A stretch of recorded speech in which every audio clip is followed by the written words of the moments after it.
Welcome to What is Going for new thought from the edge of Each week on Time's flagship radio show, veteran broadcaster, author, and media consultant Sandie Sedgbeer conducts thought-provoking interviews with inspirational authors, artists, musicians, scientists, speakers, and filmmakers who are working at the point where spirituality and science meet consciousness at the very edge of Here is your host, Sandie Sedgbeer. Hello. According to this week's guest, the universe launches us at birth as perfect beings on the path to fulfillment, but deceptive values from cultures distort our connection to the cosmos and cause us to diverge from this path. Our efforts to restore ourselves to the true meaning of our existence are the basis for human development. Joining me today to share insights on the restoration of our true self from her two books, Through the Rabbit Hole, Exploring Energy and the Shamanic Journey, and Becoming Yourself, The Journey from Head to Heart, is shamanic practitioner, licensed professional counselor, hypnotherapist, and Reiki master John Engels-Smith, who is founder of the Light Song School of first century shamanism and energy medicine, and a leading edge teacher in manifestation. John Engels-Smith, welcome. Hello. Hi. Thank you. So you started your personal quest for understanding through science, which led you to psychology, which led you to spiritualism, which ultimately took you all the way back to your earlier scientific studies. And you said that you now understand that all of your studies are one study, the art and science of universal consciousness. Mm-hmm. Tell me about how this journey began for you.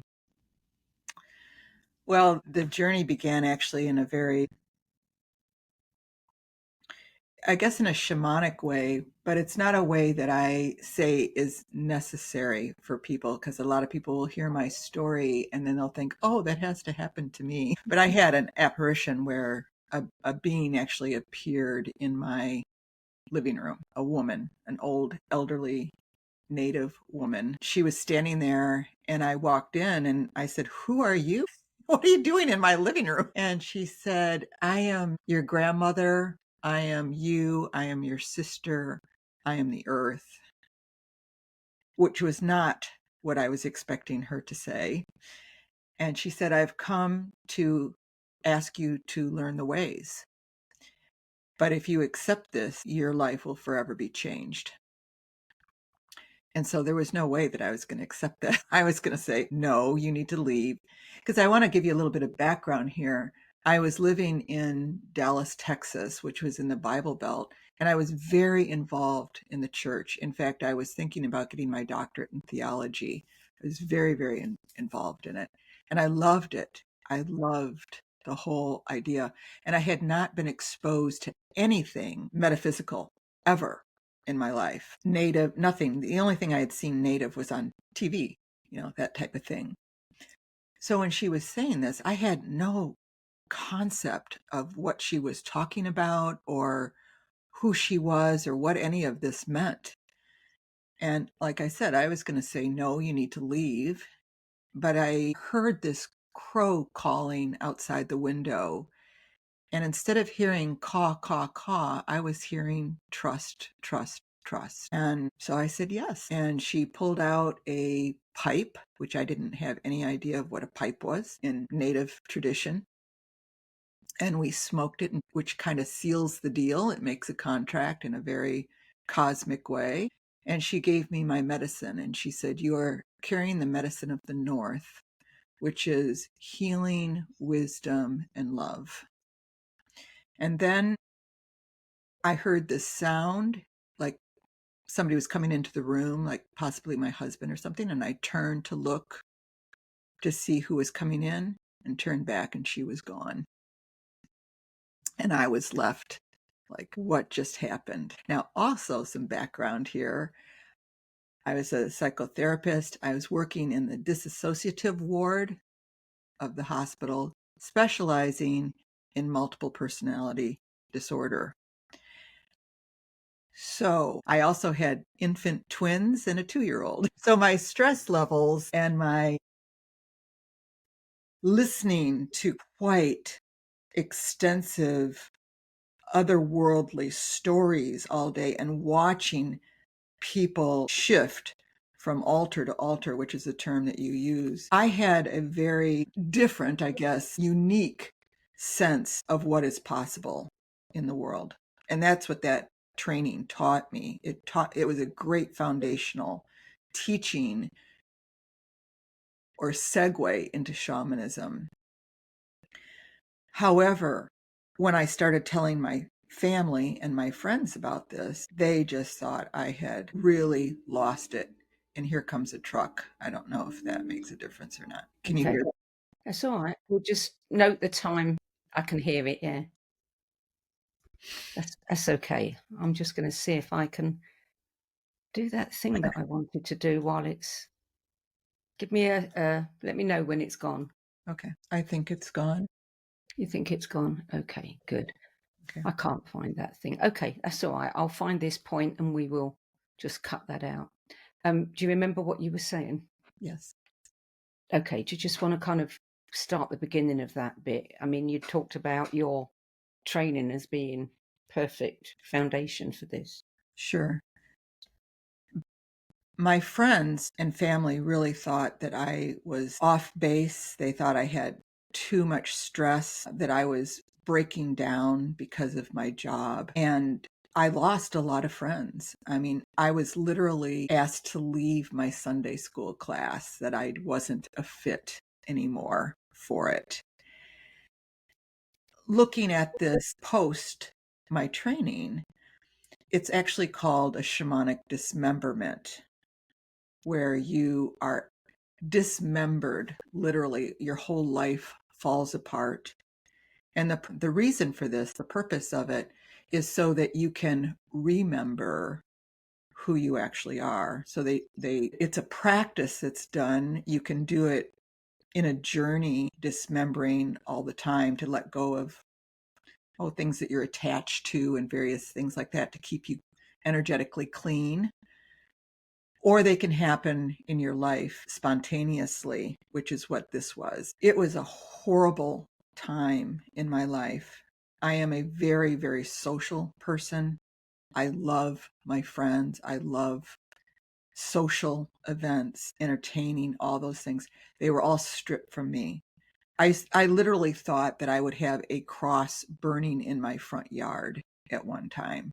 Because again, I'm in the Bible Belt of our country. It did not go over well. And there's many times that I thought, well, why not just say I must have been dreaming? But I couldn't. I had said yes to something, and it felt like there was something more there. I can't describe it. I don't remember that thinking, to remember the words, except that I was distressed and overcome with grief and depression. In the meantime, somewhere in there, I had a dream. And in the dream, there was a voice that said, "You need to move to the Northwest. The vortexes are changing in your country." I didn't know what in the world a vortex was, but I said, okay. And I remember saying to my husband, by now we had infant twins. And I remember saying to him, we need to move to the Northwest. I had a dream. And he just looked at me and he said, Jan, enough. No, enough. I said, okay, let's just go up and visit. My best friend from my childhood had just moved to Portland, Oregon. I said, let's just go up and visit. So we did. And sure enough, he magically, we say magically, landed a job of his dreams. And we were there 3 months after our visit. So, and I mean, they even paid for our move, you know. And then during that time, I was at a conference with my husband. There was a bookstore that had a display in the lobby. He came up and got me and said, Jan, come down and take a look at some of these books. You might be interested in them. I went down there and they were all on reincarnation, channeling, various metaphysical topics. I asked the clerk, I said, do you know anything about visions or apparitions? And she said, no, but I know somebody that does. And she handed me this woman's card. So I called this woman and she said, you need to come in for a reading. And she channeled angels. I did. And this woman is still a friend of mine, 35 years later. I went in for the reading, and when she was in her channeling state, the woman got up and went to a bookshelf and got the book Soul Retrieval and handed it to me. And she said, this is your life. And that was the beginning of it. And so I then started my training, and a whole series of things happened that after the move, I helped somebody with an event that was for Native Americans. This elder just took a shining to me and asked me to become part of his family. And so I was adopted into a Lakota family. And, everything just changed. Completely new version of myself emerged. And thankfully, your husband was right there with you. Yes, he was. He was an extraordinary man. He has passed, but was my foundation and always respected me and really marveled at what was happening and wasn't challenged by it at all. He was an extremely intelligent Mensa member, very, very bright, and was not challenged by my different way of looking at the world. Which is exactly what you needed when everybody else was walking away. Yes, God, I don't know what I would have done. Yeah. You trained with Sandra Ingerman, I did. Michael Harner. Mhm. I mean, with all the names, all the wonderful people. And now you write about first century shamanism, which implies that there's something different about first century shamanism than what came before. Yes. What is the difference? What I have learned is that the concept of old shamanism was based in many of the attitudes that people have, that you could trick things, you could maneuver and manipulate and possibly even lie to get your needs met. And that was happening in shamanism. It was a sort of a power oriented philosophy, like who's got the most power. It was very competitive and still is in certain organizations around the world. I learned in my work with the spirits that these are man-made concepts, that they do not exist in the spirit world, and that there's a benevolence that is divine. It doesn't have any of the emotions or the needs that we express in humans. To me, that was the 21st. And so I had to abort a lot of the things that I learned at the foundation, because the foundation for shamanic studies, their teachings was really based in some of the styles and the things that we did in there as techniques, like soul, thief, soul stealing. How do you get the soul back? Well, you can do some trickery and you can do this.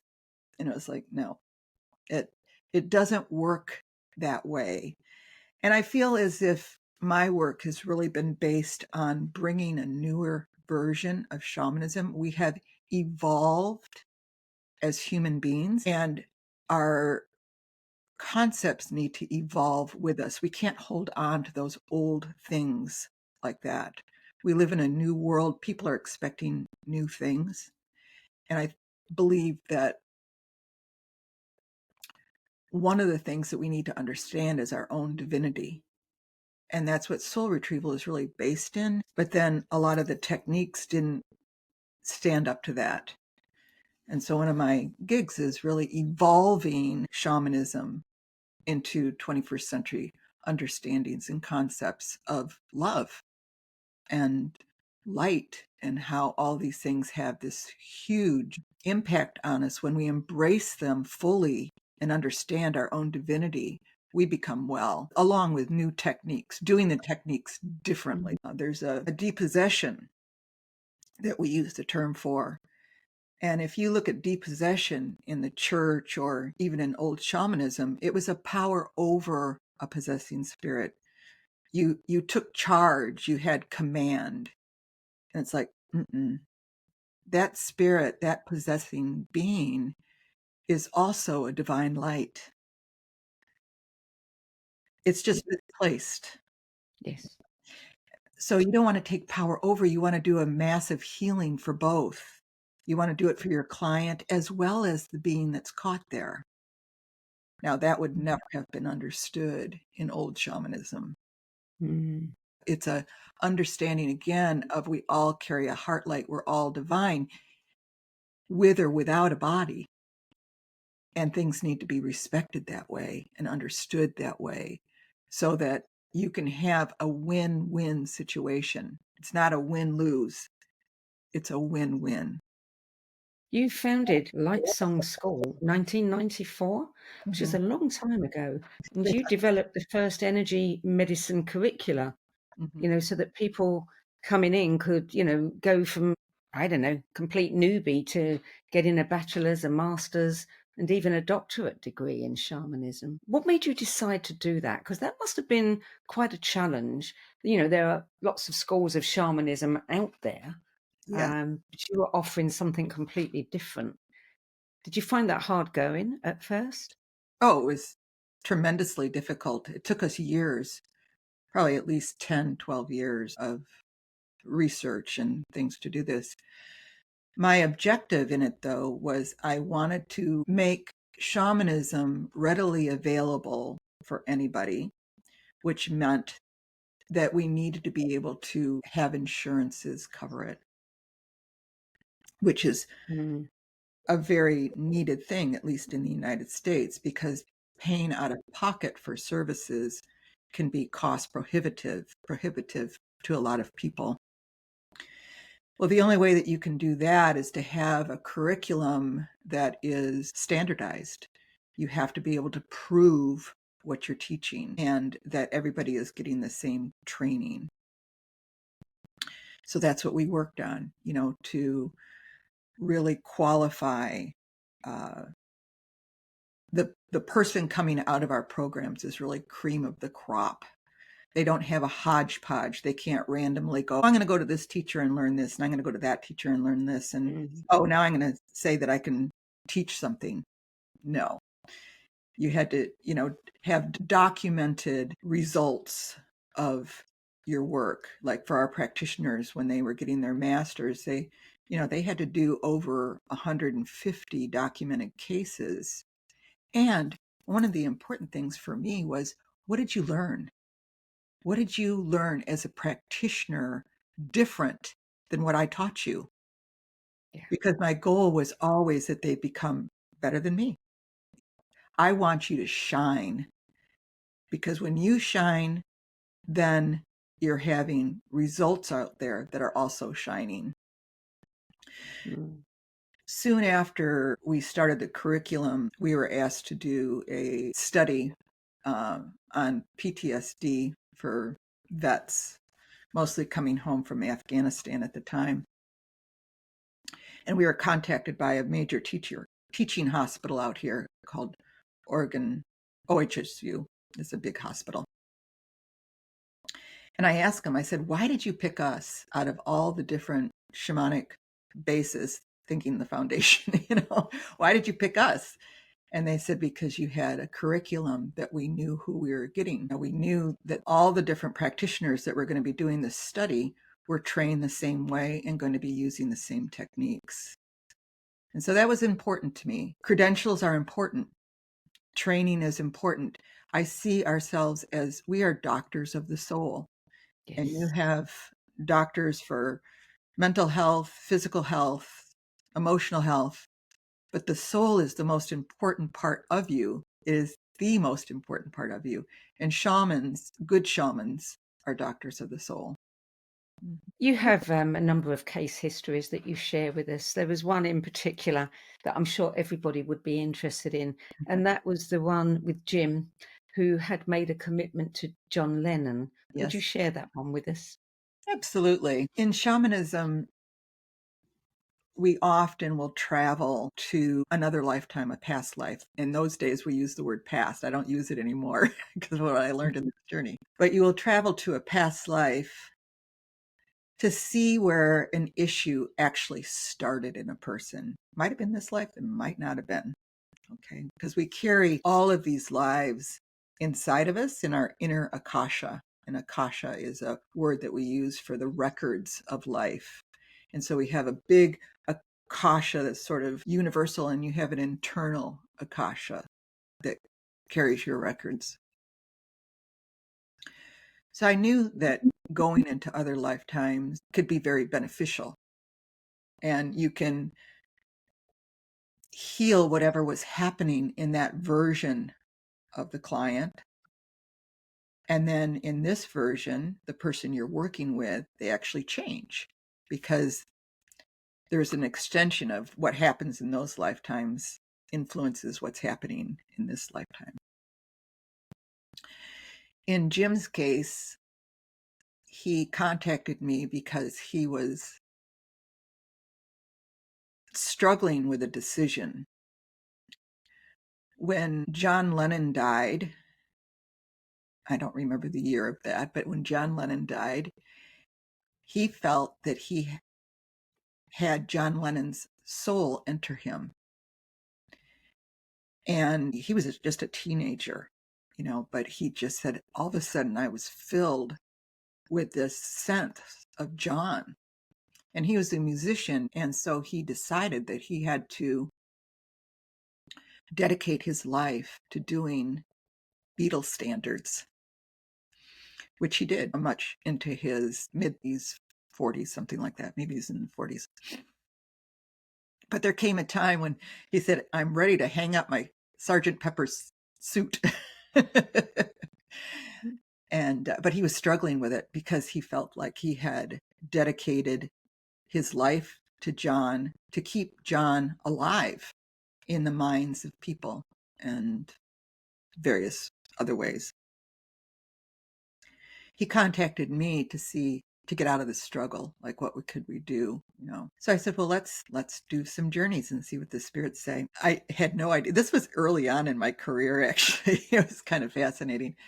But one of the first things that happened was I contacted John Lennon, was like, whoa, hello, on the other side. And they then started showing me a series of images. They're metaphorical images. But John said, I want you to note there's another version of Jim's reason to be connected to me.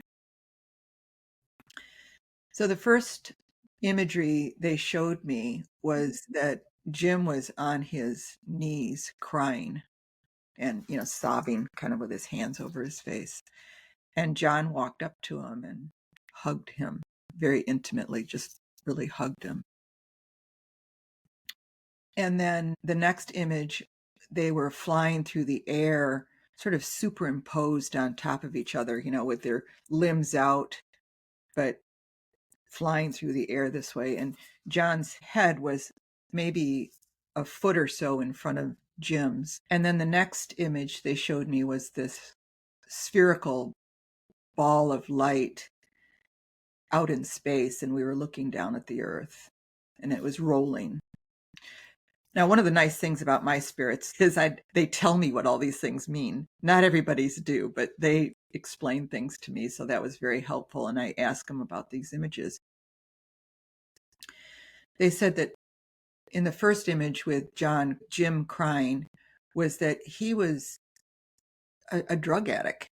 He was a very, very bad drug addict. And that him dedicating himself to John, he actually was saving himself. John was saving him. He was keeping him clean. He was keeping him on purpose. He was giving him a purpose to do in life.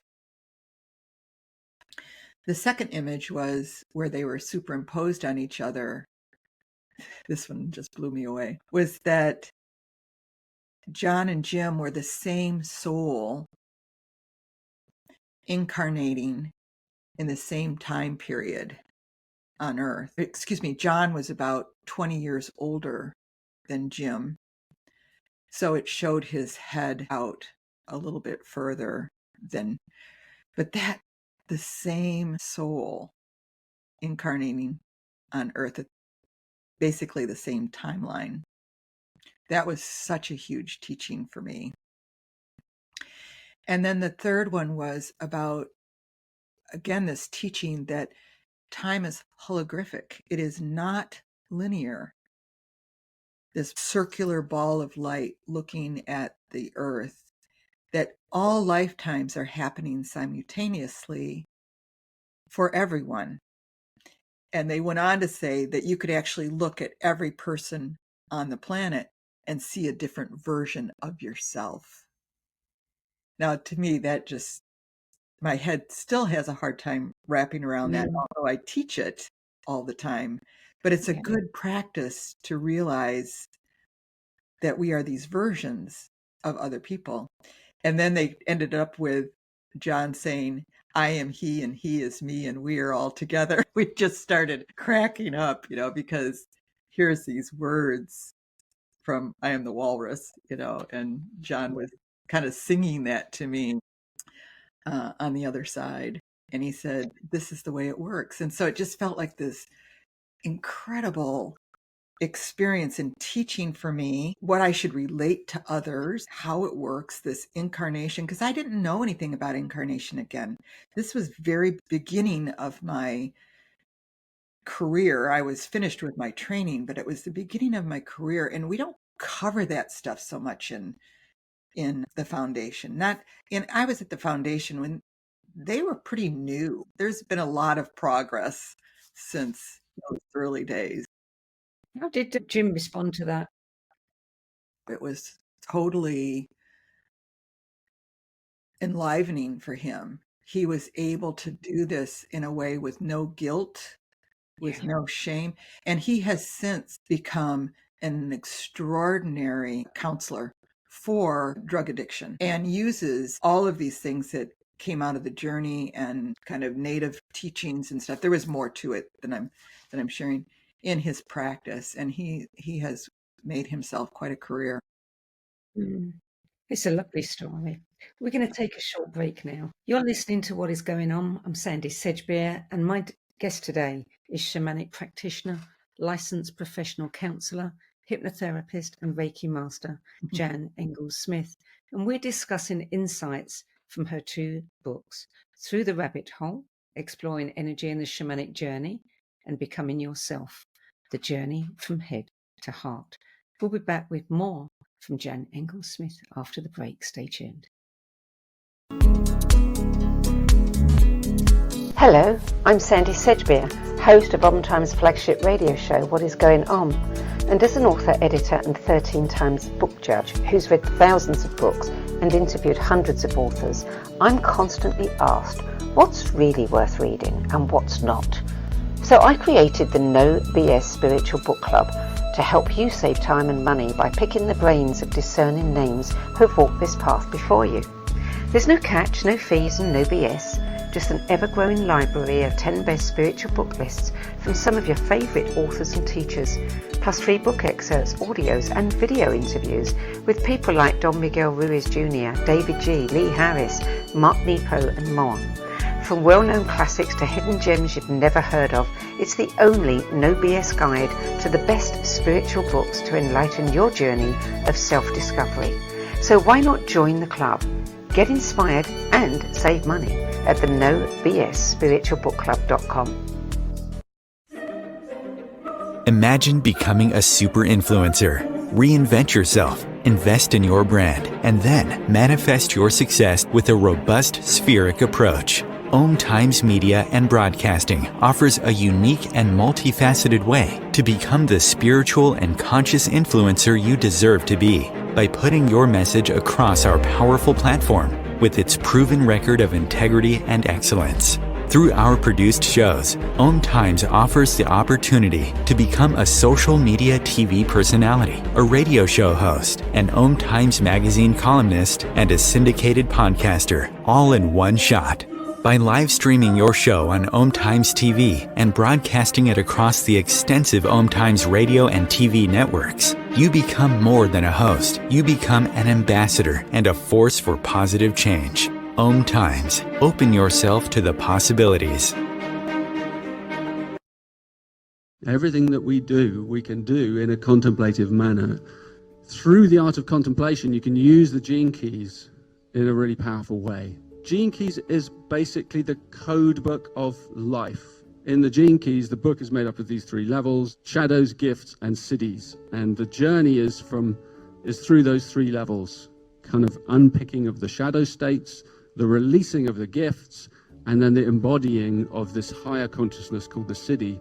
And the siddhis are very exalted words. And it's not like we kind of suddenly are all these exalted Christ-like beings, but we have flashes and illuminations along the journey. And the more we get stuck into the journey, the more illumination comes to us, because the more we're releasing the light from in these codes inside our DNA. So all those revelations are inside us. So the contemplative way is the inner way.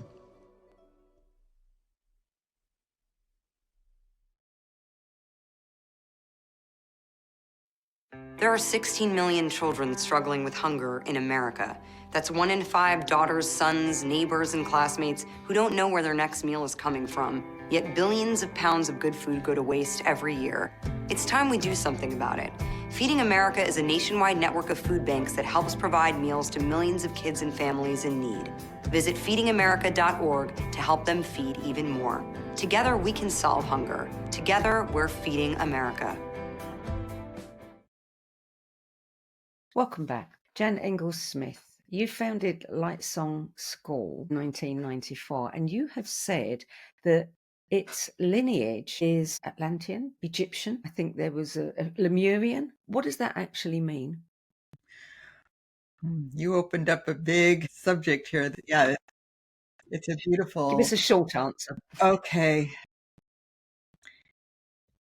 It's the mystery schools, and I was being told by the spirits that Lightsong is the carrier of the lineage of the mystery schools, and I denied this. I could not accept it from the spirits. It was too big, too much, too whatever for me to be able to say, oh yeah, I got this in a journey. And so I was denying it.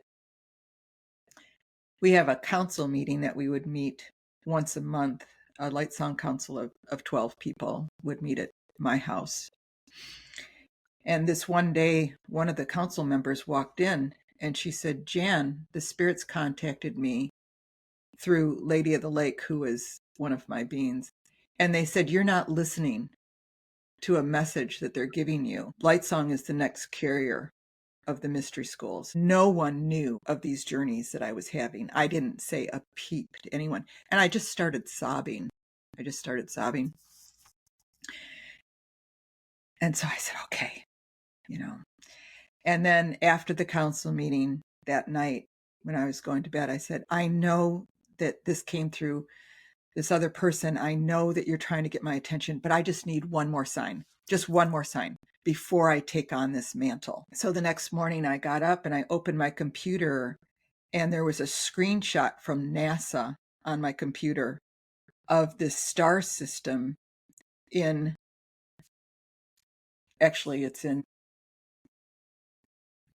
I can't think of the one that's the M, the crown, Cassiopeia. And it was of a star system that in this star system looked almost identical. I mean, I would say it's identical to my logo of Lightsong. And they said, do you get it now? And I said, okay. On this mantle.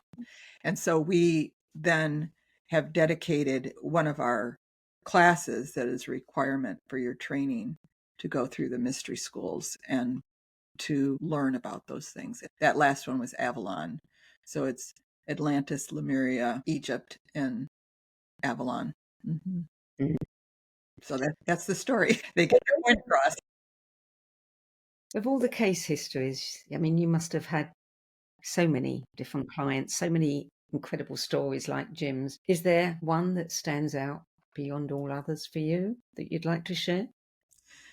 Well, yes, there's one that I think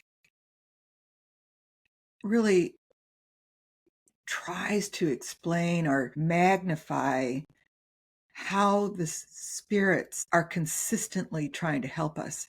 The last story about the mystery schools is one. Like, I could not take that information. My ego just wouldn't let me do it.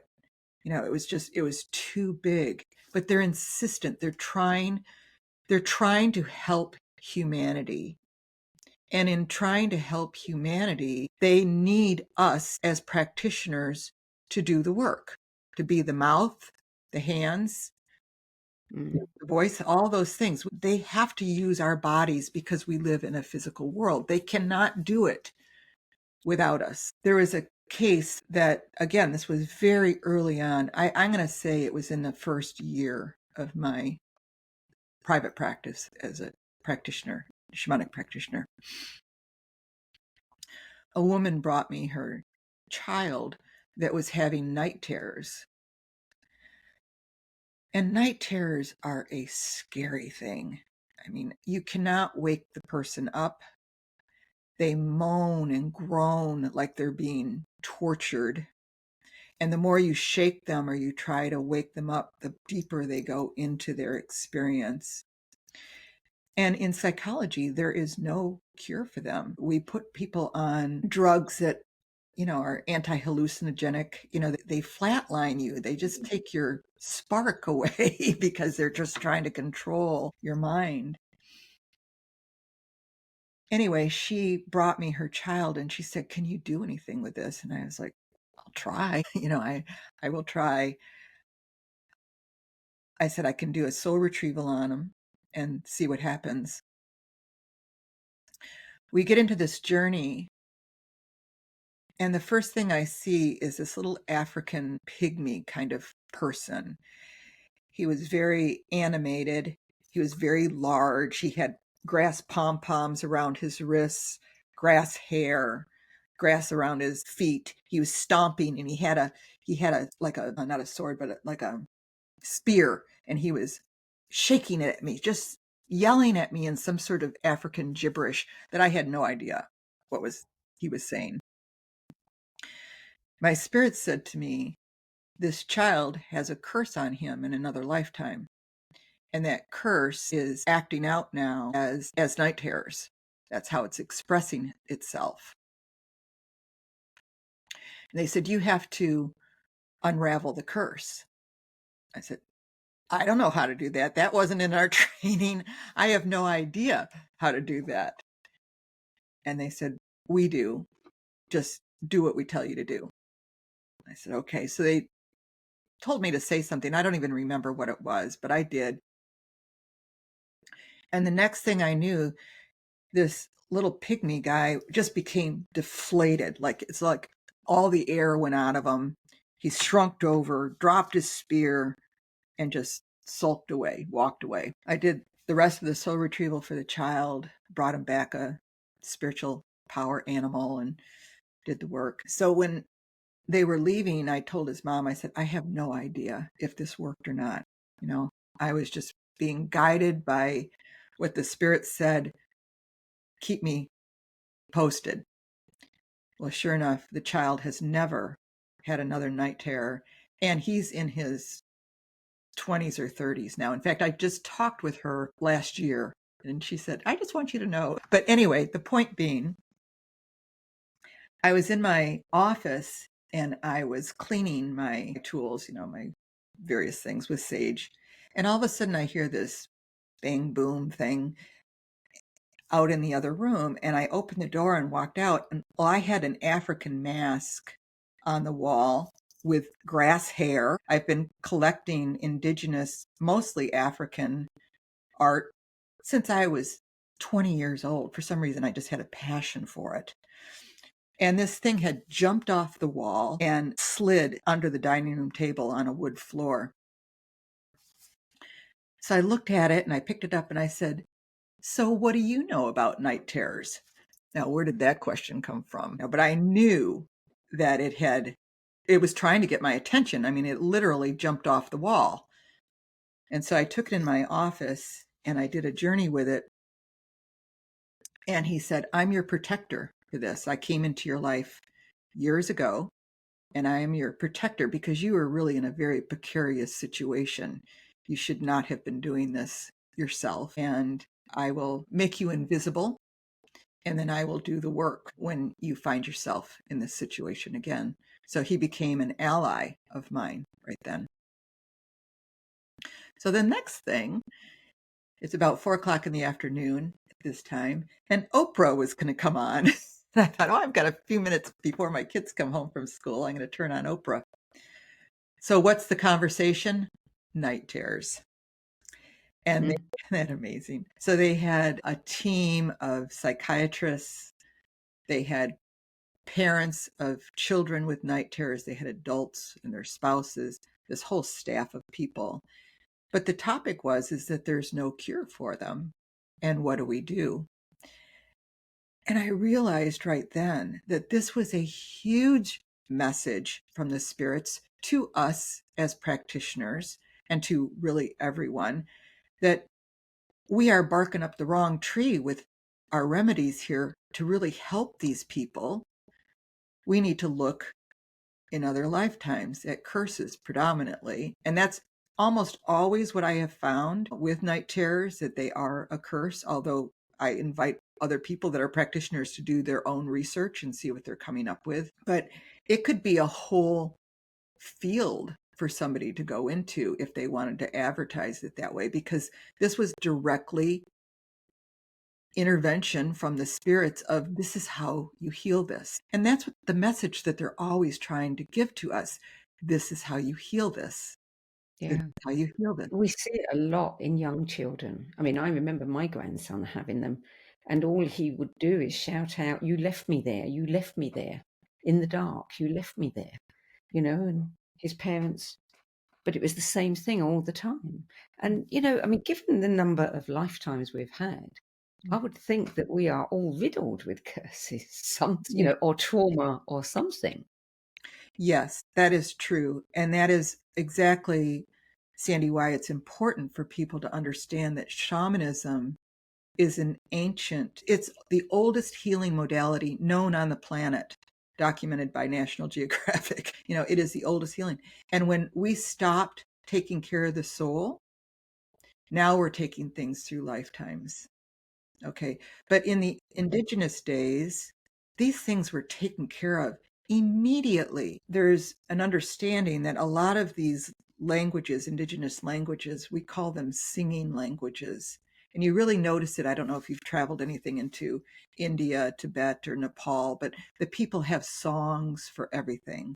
They do in Lakota also, these tribal languages. They have songs for everything. Cutting the wheat or plowing the field or whatever they're doing. So the idea of soul loss was that when you have soul loss, you're not singing. You stop singing. And so this was noticed immediately by others. They're not singing. And I always thought that that was just a little poetic way of describing it. But then as I learned more about indigenous cultures, I realized, oh yeah, they weren't written languages, they were singing languages. Yeah. And so a situation was taken care of within 3 days, usually, of the problem. And so your soul was literally next to you. That's where we get the term, "I'm just beside myself."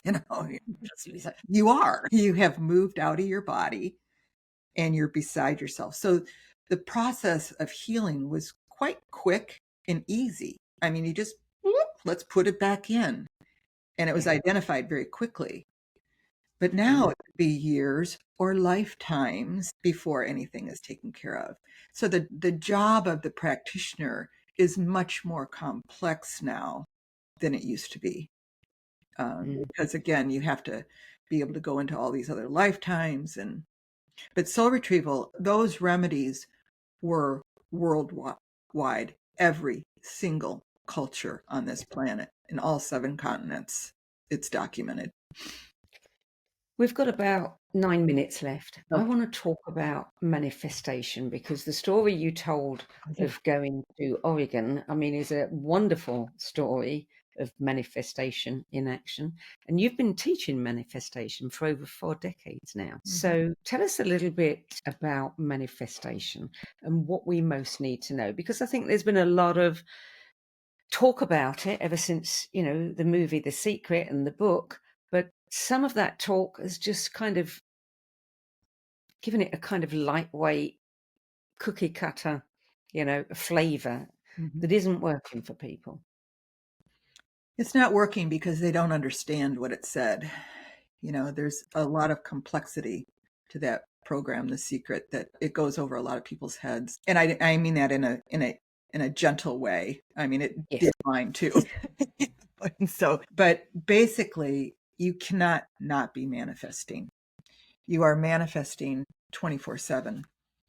We are manifesting machines. We're part of Creator. We are creation beings. And that's one of the things that I understand about learning about the light in people, is how this light is the same as Creator's light, or our soul is the same composition, if you want to use that word, as Creator.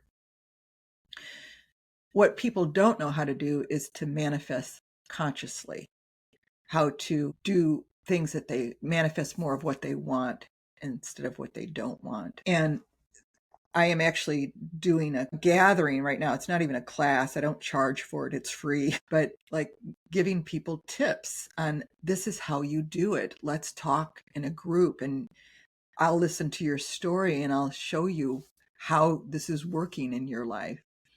But basically, part of our own evolution, our own becoming yourself, is to learn how to bring your vibration, your frequency of vibration up to a higher level. The soul is a divine creation. It is a divine being, okay? It has a very, very high vibration, if you want to look at the terms high and low. Things that would be a match for your soul, if you want to look at words, would be radiance, beauty, sensational, exquisite, loving, appreciation, gratitude. And so just saying those things, you tend to sit back and expand. And the reason your body is responding to that is because those words are a match for the truth of who you are. When you're thinking in your head, don't have, sadness, doesn't work, not enough, the body goes, it's shutting down, just because the vibration, the frequency of vibration of those words are not a match for your truth. And everything is vibration. Everything is a frequency of vibration. Our words, our thoughts, our feelings, our bodies, the earth, the cosmos, everything is a frequency of vibration. And health is when those frequencies are a match for your truth. So when you keep your frequencies high inside of you, you become more healthy. When we do a soul retrieval on you, we are bringing back divine essence that has a very high frequency. It raises your vibration, just getting back that peace. So the trick to manifesting is that you want to take the time to raise your vibration in whatever that is. If you're thinking of words, if you're doing, I have a lot of guided meditations to raise your vibration, just wherever that is, so you can get yourself really high in this vibrating. I call it the embodiment of those words, where you feel it in your fingers, you feel it in your hair, you feel it in your toes. You're just like, oh my God. Then you start envisioning what it is that you want. That means that that desire is a match for who you are. Okay. It will bring you joy. You need to be joy to bring it in. It's always a direct match of frequencies, kind of like tuning forks. You know, a C vibrates with a C. It doesn't vibrate with an A, it vibrates with a C. So if you're down here in a place of desperation, wanting, complaining, doing all the things that we do when we don't have something, you're not a match for your desire at all. And that's one of the most important keys to realize, is that you have got to, if you want something, then you've got to change to get it. If you want somebody to be different, you've got to change in order for them to be different. When you change and bring yourself up their higher version, and if you want to bring in the quantum world, which I don't do in this class, but the quantum world is that higher version of them, then is a match for you. But if you're complaining about them, that's the version you're going to get. Yeah. You know, and so it's really exercises on your own becoming, your own awareness, your own spiritual actualization. And in the process of doing that, you just manifest the type of life that you ultimately want. So I miscalculated the time, and we are actually almost out of time now, I'm afraid. But I think I'm going to have you come back on the show and we can talk further, because I probably only got through, 10% of my questions. You have lovely questions. Thank you. You bring the best out of me. Oh, thank you for that, Jan. And thank you so much for joining us today. Sure. And I will say that if people want to join in on that manifesting miracles, they can just email me and I'll put you on the list. We have a great group. I'm going to sign up. Yeah. Good. So if you're curious to learn more about shamanism and how it can improve your life through a divine connection to the spirit realms, check out the training offered at lightsong.net, where you can also get more information on Jan Engels-Smith's books, podcasts, courses, and of course, her free Manifesting Miracles gatherings. I'm Sandie Sedgbeer. I'll be back at the same time next week with another edition of What Is Going On. Until then, it's goodbye from me, and thank you again to Jan Engels-Smith. Thank you.